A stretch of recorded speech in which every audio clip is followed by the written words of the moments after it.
નમસ્કાર દર્શક મિત્રો, ઓસ્કાર ન્યૂઝ ગુજરાતીમાં આપનું હાર્દિક સ્વાગત છે. સમાચારમાં વાત કરીએ તો પ્લાસ્ટિક બેગોની આડમાં લઈ જવાતો ભારતીય બનાવટનો વિદેશી દારૂની બોટલો નંગ 16,512 કુલ રૂપિયા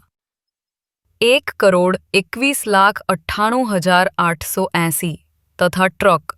કુલ રૂપિયા 15 લાખ મળી કુલ રૂપિયા 1,36,75,880નો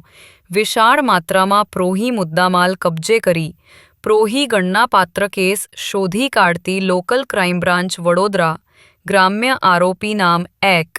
ભજનલાલ સુખરામ બિશ્નોઈ રહે આગોર તા ચોહટંજી બાડમેર રાજસ્થાન 2 શિવપ્રકાશ રાજુરામ બિશ્નોઈ રહે ગુમાનપુરા પોસ્ટ દેચુ જી જોધપુર રાજસ્થાન